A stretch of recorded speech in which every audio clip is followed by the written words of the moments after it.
As part of a continuing set of examples for civil engineering at the University of New Brunswick, specifically for statics, we will find the shear and moment equations for this beam using direct integration.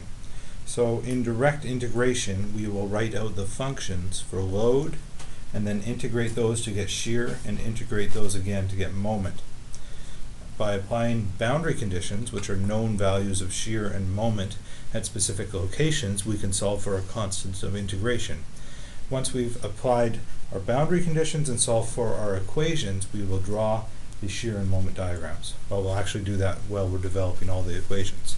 So the first step is to look at our beam and try and identify the number of reactions we have and the regions of discontinuity. So I'm just going to draw it directly on the beam itself. And here we have a vertical reaction RAY. This beam isn't labeled, so we'll give this a joint A. And a horizontal reaction at A is technically possible. Since we have a beam, we know that this is 0, but we'll write it in anyway. And then we have a vertical reaction at the support B. So this would be RBY. Now, we can also identify our discontinuities, and a discontinuity is any sudden application of force, so a point force, a point moment, a reaction, or a change in the loading function itself, or else an internal hinge within the beam. So here we have discontinuities at the start of the beam where we have a free end and a point load. We have a discontinuity at the support location, and also it coincides with the change in distributed load from 5 to 10 kilonewton per meter. Sudden jump means that this is a different function. At a distance of 8 meters in, according to x, or 3 plus 5 meters, we have a point load of 80 kilonewtons. That is another discontinuity, and we'll need to define functions on the left hand and the right hand side of that. And finally, at the end of the beam is our terminating discontinuity. So our first step could be to solve for the reactions. And this is not a difficult process. We know that we can take, we have 3 equations of equilibrium. We have the sum of forces in x is equal to 0, the sum of forces in y is equal to 0, and the sum of moments about any point on the xy plane about the z-axis is equal to 0. Now, I propose that we take the sum of moments about a point where we can directly solve for one of the reactions. That means that we're looking for a location where the moment arm to the reaction is 0. So if we take the sum of moments about location A and set that equal to 0, then the force RAY and RAX will have 0 moment arm and won't come into our equation, allowing us to directly solve for RBY. And to do that, we simply need to add up all the moment components. So we have 20 kilonewtons multiplied by 3 meters, and that's trying to rotate it counterclockwise, so this force times distance. To that we will add 5 kilonewton per meter multiplied by 3 meters multiplied by 3 meters over 2, and this is going in the same direction. So here, instead of drawing out resultant forces and resultant force locations, I'm doing it directly in the equation. We have a distributed load that's a uniformly distributed load from 0 to 3. The total magnitude of the force under that uniformly distributed load is 5 kilonewtons per meter multiplied by the 3 meter length. The centroid of that is at 3 meters over 2. So the resultant force would be at a location of 3 over 2. So this gives us our, if we were to write it out on our drawing, this would be similar to saying FR, and this would be similar to saying X bar. And this gives us a moment, and to that we can subtract 80 kilonewtons times 5 meters. So subtracting because it's acting clockwise, minus 10 kilonewton per meter times 11 meters times 11 meters over 2, also going clockwise. And this is the same concept. We're finding a resultant force for this 10 kilonewton per meter and the location about where it acts. We will also add to that plus our By times 11 meters. And all of that's equal to 0, and then we can solve for our By is equal to 83.8636 kilonewtons acting in the upwards direction. So once we have that reaction at B, we can apply our other equilibrium conditions and solve for the reactions at A. Now we could also take the sum of moments about B and get the reaction in A, but it's easier for us to take the sum of forces in Y and solve for RAY. So we'll do that here. Sum of forces in Y is equal to 0. This means that we have RAY acting up so it's positive, plus RBY that we just solved, acting up so it's positive, minus 20 minus 80, minus 5 times 3, so this would be this resultant force here, minus 10 times 11 is equal to 0, and this is that second resultant force. And this would give us RAY, if we plug in RBY value, is equal to 141.1364 kilonewtons acting up. Now, the magnitudes of these are not equal, but they shouldn't be equal. So let's look at the geometry of this, and we can say that this 80 kilonewtons is a little closer to A than it is to B. Furthermore, we have this 20 kilonewtons and this additional 5 kilonewton per meter acting on the other side of A. So the effects of these loads indicate that A should be higher than B. RAY should be higher than RBY. So this makes sense to me, and it indicates that we're on the right track.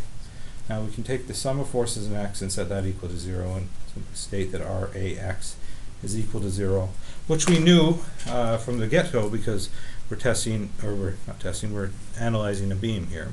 And by definition, a beam will have 0 axial load. Now at this point we want to define our regions of discontinuity. So we've already talked about that, but let's our regions between discontinuities. So we'll define regions, and so we'll identify discontinuities.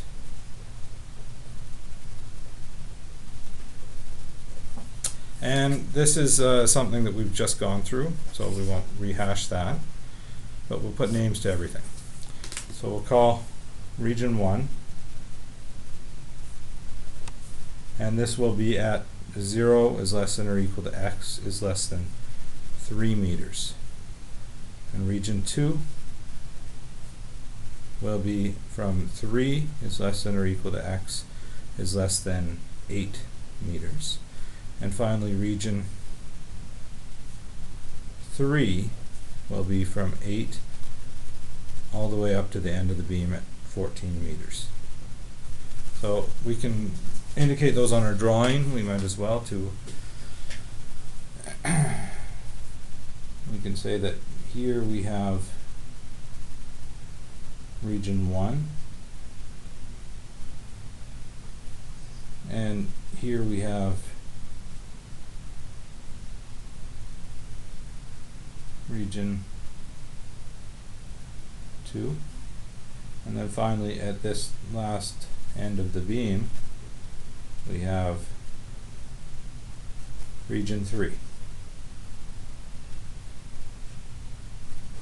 And they span between the distances that are indicated in our table there. Now that we have that, we should begin finding equations. So let's find equations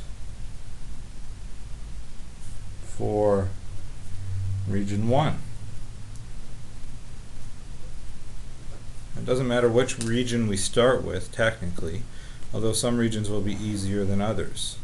I suppose it does matter in that if we started with region 2, we'd be very pressed to find our boundary conditions. So it's easier for us to start with either region 1 or region 3, and then we can sort of connect together. We know some stuff that's happening at this boundary and at this boundary, but we aren't exactly sure shear or moment at A or shear or moment at this 80 kilonewton load. So starting with region 2 wouldn't be very helpful to us. In region 1, we know the function for load is simply equal to 5 kilonewtons per meter. So this is a constant load over the length of that region. And it's positive because we've identified that the sign convention for load is positive acting downwards. And this is because the vast majority of our loads are downwards due to gravity. Now, shear is equal to the negative integral of load, and the negative sign comes into play to switch us back to up being positive, something we're more comfortable with for many of our other quantities beyond load. So it's the integral of load with respect to x. So we can plug that in. Well, let's integrate 5. And the integral of a constant is simply minus 5x plus this constant of integration, c1.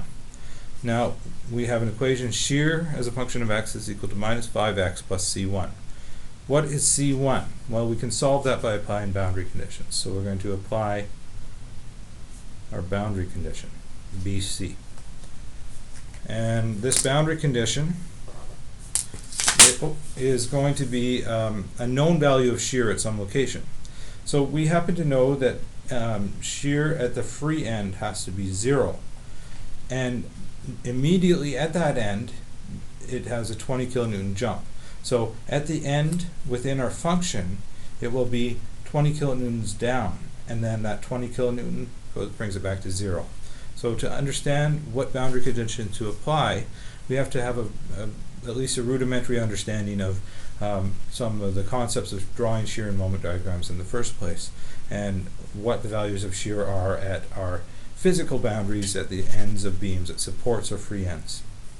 So we can summarize this and we can say at x is equal to 0, shear of 0 is equal to minus 20 kilonewtons.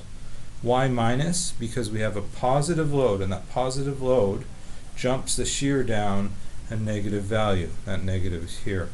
So a load acting downwards jumps the shear diagram downwards. We start at nothing, we jump down 20, and then our function takes over. So we have that. So now let's solve for C1. And to do that, we will plug in the values that we just found. We found a shear and an x value. So we have a shear, an x, and an unknown. And so we can solve that. We say v of 0 is equal to minus 20 is equal to minus 5 times 0 plus c1. And this results in us being able to say c1 is equal to minus 20 kilonewtons. So we found our first constant of integration. And with that, we can now write out our equation for shear over that region. We can now say that v of x, shear of x, is equal to minus 5x minus 20 kilonewtons. And that's valid for the region defined by region 1, 0 to 3 meters. And we should draw that on the diagram while we're at it. So we're going to start at a value of 0 on our shear diagram, and we will come down 20. And that 20 is the point load. We're going to come down minus 20. And then we're going to go linearly with a slope of minus 5 to the bounds of this region. So we can continue at a slope of minus 5 until we hit the bounds of that region. And the value here would simply be equal to 35. Minus 35 is equal to minus 5 times 3 minus 20. And then at this point, we can also do one more thing. We can go all the way back up to a value of 106.1364.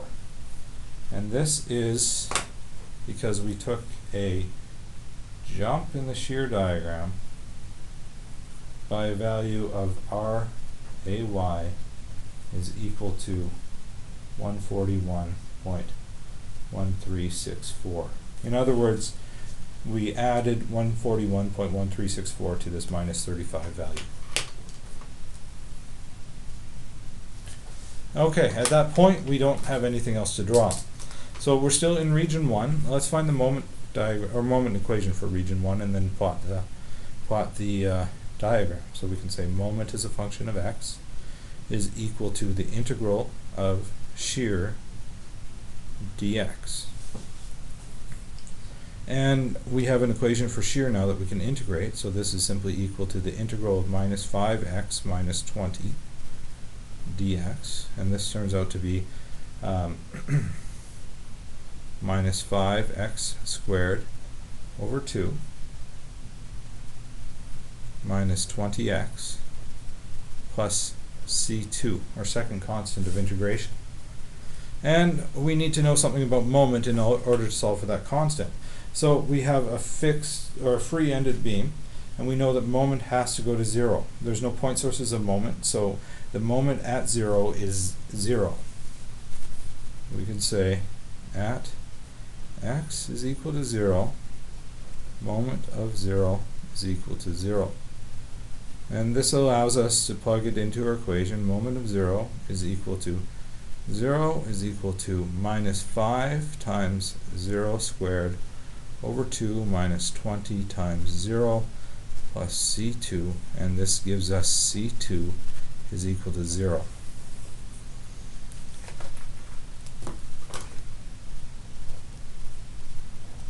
So our second constant of integration is simply 0. And this means that the y-intercept of this equation is 0. The moment ends at 0 at x equals 0. And we can rewrite our equation for moment. Moment as a function of x is equal to minus 5 over 2 x squared minus 20x. And we can put a box around that because that's one of our final answers. So now is our chance to plot that out. Now let's do a quick calculation over here, and let's find the we already know the moment at 0, so we know where this thing starts. This thing starts at 0. Let's find the value of it at our maximum bounds. So we're going to find moment of 3. So that's the maximum within this region. And this means this will be moment of 3 is equal to minus 5 over 2 times 3 squared minus 20 times 3. And this is equal to minus 82.5. And that's in kilonewton meters. So we found the moment at the bounds of this equation. And now let's plot our moment diagram, and I'll plot it in red here. We start with a negative slope, and then the slope is increasingly negative. And we start at 0 and we end up at a value of minus 82.5. And we don't know that moment is parabolic, so we're going to start with a slope that is coming downwards, and then we will come down to an increasingly negative slope at the value of minus 82.5. So here's 0, here is minus 82.5. And we might as well begin writing our equations on this diagram here. We have moment as a function of x. We found out to be equal to minus 5 by 2x squared minus 20x. We should do the same with shear. Up here we found shear as a function of x is equal to minus 5x minus 20.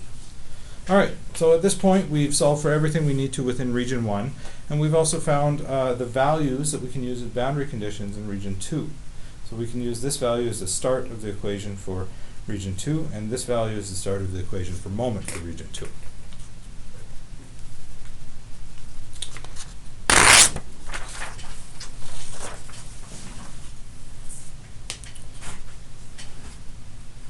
Now in region 2 we have a distributed load as well. So we have a distributed load between the support and that load point of W of x is equal to 10 kilonewtons per meter. And we know that that's a positive load once again because it's acting downwards.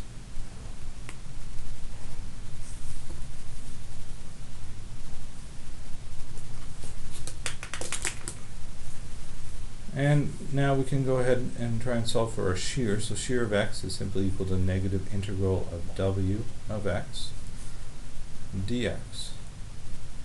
And now we can say that that's equal to the negative integral of 10 dx. And if we integrate that, we have minus 10x plus c3. So that's our third constant of integration, and we need to know a value, which we do. We know that 106. So we can say that at x is equal to 3 meters, shear of 3 is equal to plus 106.1364 kilonewtons. So now we can plug that in and say that V of 6, or sorry, let's cross that out. Shear of 3 is equal to 106.1364, which happens to be equal to minus 10 times 3 plus C3. And if we solve for C3, we can get C3 is equal to 136.1364 kilonewtons. So our third constant of integration is 136.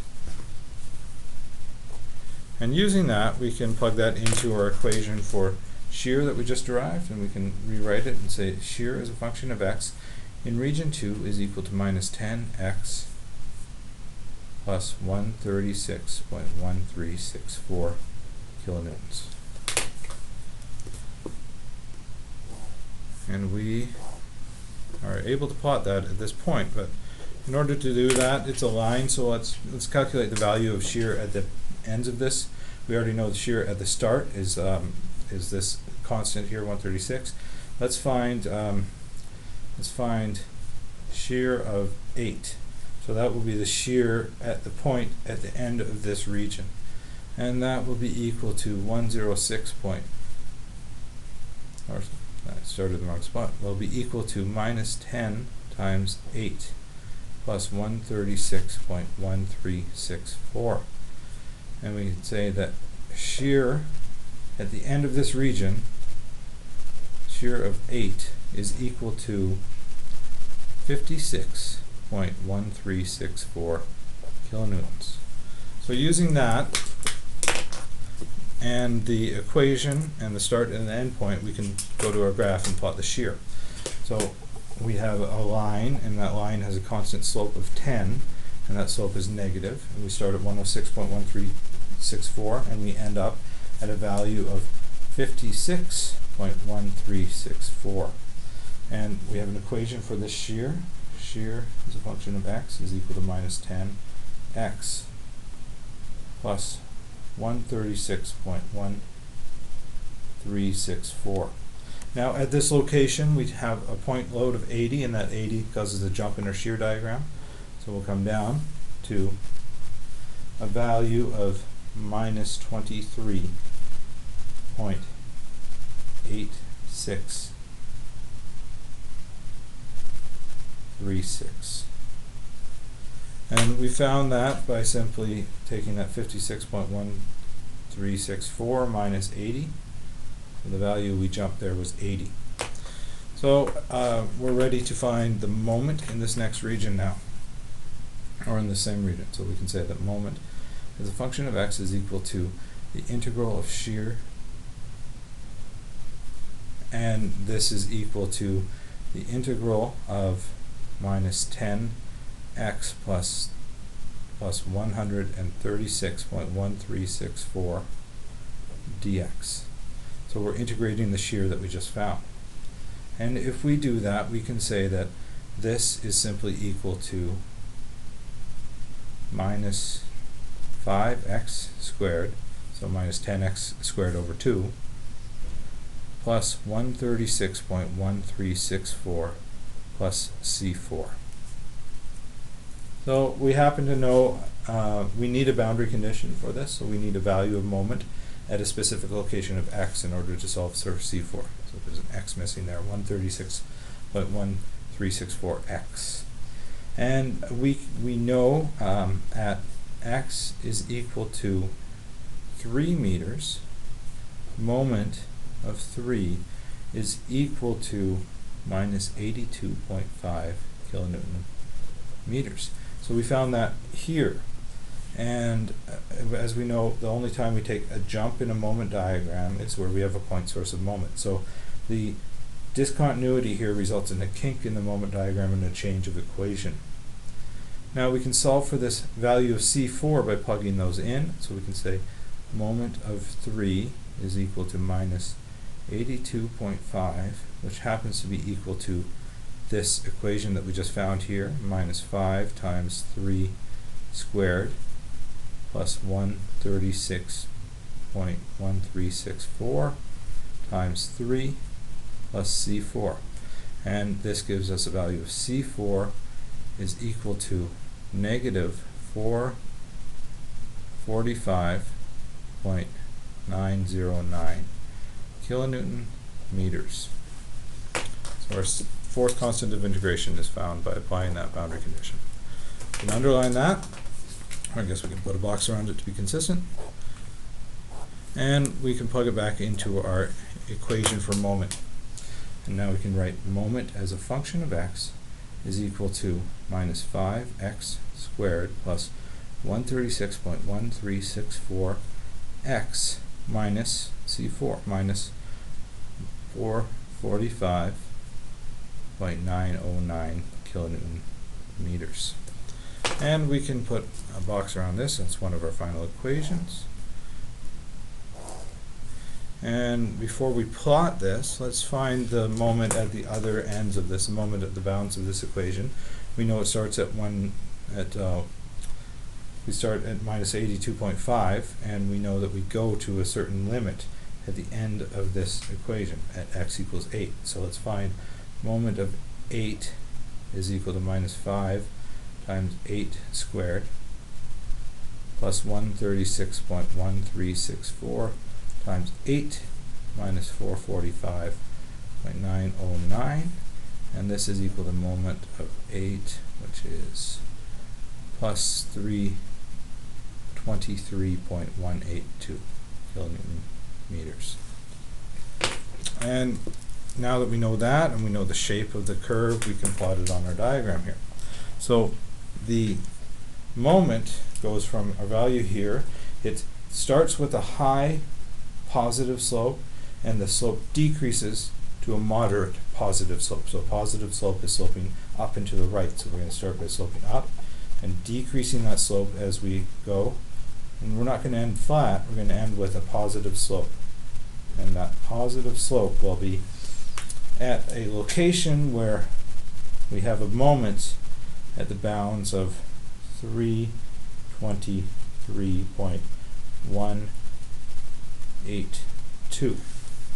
Now we should write our moment equation here, and we have moment as a function of x is equal to minus 5x squared plus 136.1364x minus 445.909 kilonewton meters. Now, if we were concerned about it, which we would be as material progresses in our studies, we would want to know at some point where the value of that zero moment is. And to do that, we'd simply plug in 0 into this side and solve for x. But for this particular problem, we aren't concerned with that. Now, we're ready to progress into the final region here, region 3.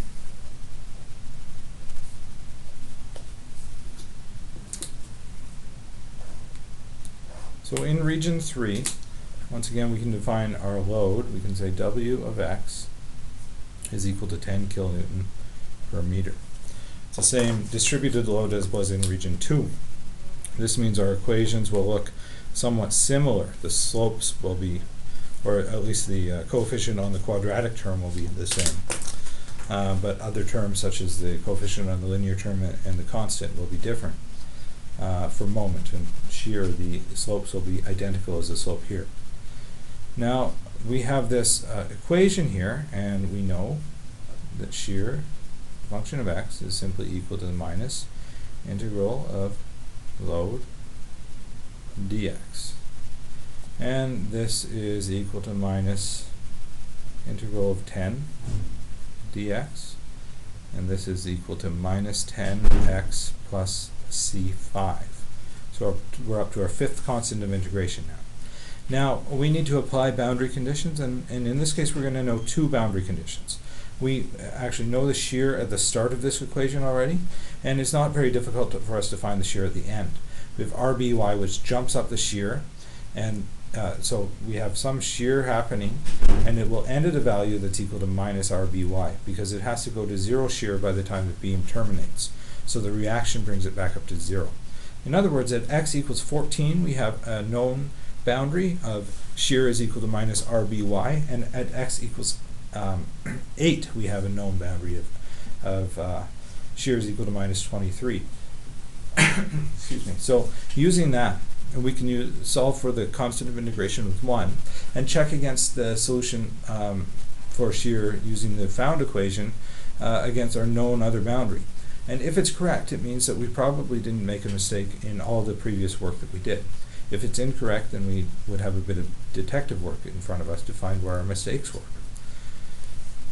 So let's find constant 5. We can say that at x is equal to 8, shear of 8 is equal to minus 23.8636 kilonewtons.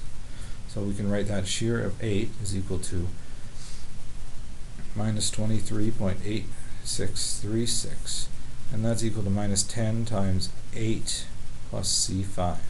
And this would give us a C5 of 56.1364 kilonewtons. And then once we have that, we can rewrite our equation, and then we can check it as I just mentioned. So now shear as a function of x is equal to minus 10x plus C5. So that will be plus 56.1364 kilonewtons.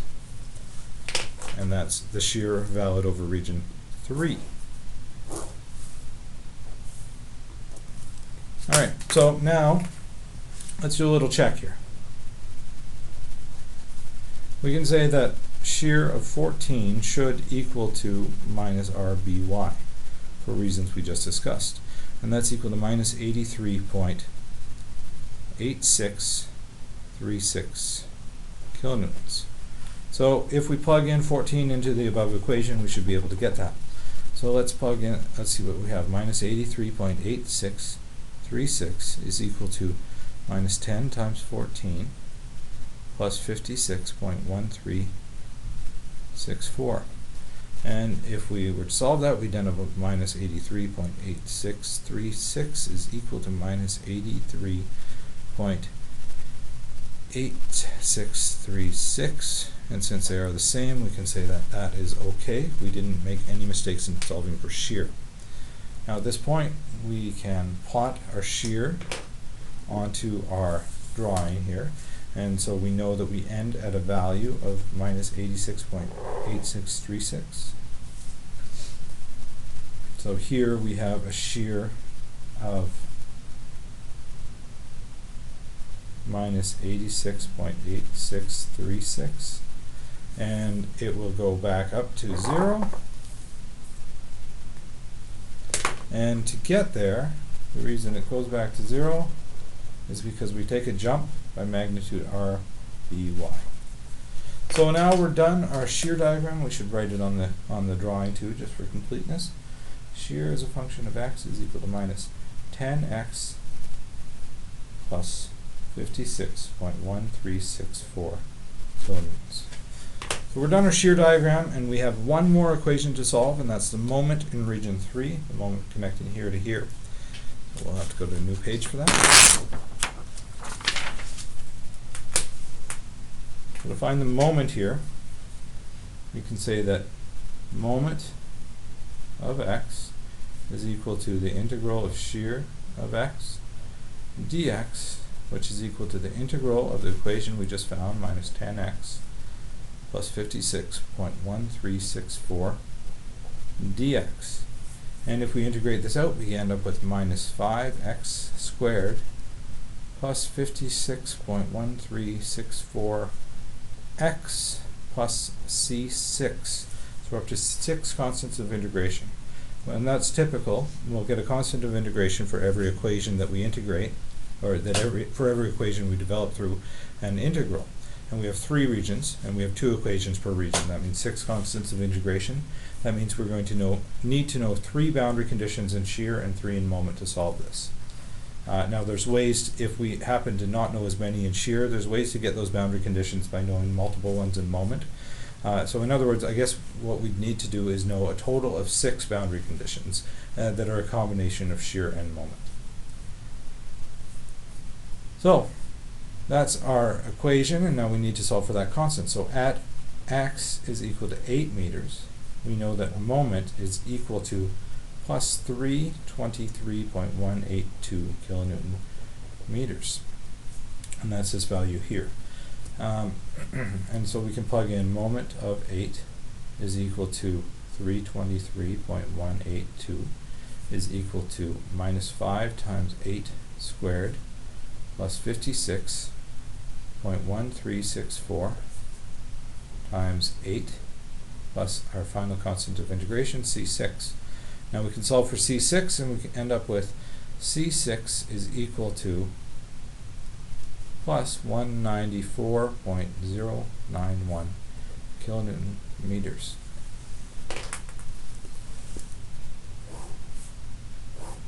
So now we'll write out our equation and put our constant of integration in there. Moment as a function of x is equal to minus 5x squared plus 56.1364 x plus 194.091 kilonewton meters. And we can put a box around that. And before we plot it, we can check it again, because we happen to know the moment at the far end at location B here. We never put a name for this joint. Might as well do that. B is at the end. At location B, moment is 0. It's a pin end, or it's a roller end, and a roller has a moment of 0. So we'll check. Now at x is equal to 14, moment is equal to 0. So 0 has to equal minus 5. I guess to be consistent, moment of 0. Let's just jump down the line. The last line, and I start to make mistakes. Moment of 14 is equal to 0, is equal to minus 5 times 0 squared plus 56.1364 times 0 plus, yeah, I'm doing it again. Alright, it's because we're almost done. Moment of 14 is equal to 0, is equal to minus 5 times x squared, and x is 14, not 0, pardon me. X is 14. Minus 5 times 14 squared plus 56.1364 times 14 plus 194.091. And 0 is equal to minus 980 plus 785.876 plus 194.091, and we can end up with 0 is equal to 0.033, check mark, because this is really just rounding error. We're bound to accumulate a little bit of rounding error when we're using the 4 digits, significant figures, and mixing with 3 digits and whatnot. So we haven't been paying too much attention into preventing this from happening, but this is essentially equal to 0, so we didn't make a mistake. Now we can plot this on our diagram, and we know that moment begins at 323 and ends at 0, and it's negative, or it has, I guess let's look at the shear diagram. It has a negative initial slope, and that negative slope is relatively small, ending up in a large negative slope. So it's initially sloping negative, which makes sense. It will have a kink in the moment diagram, and it's going to be parabolic down to the location of 0. And we can write our moment equation on here. So moment, it's a function of x, is equal to minus 5x squared plus 56.1364x plus 194.091 kilonewton meters. And at this point, we can say that we're finished the problem. Everything worked out, our little checks at the end worked, and we've completed our moment diagram and solved for the equations in moment and shear over each region.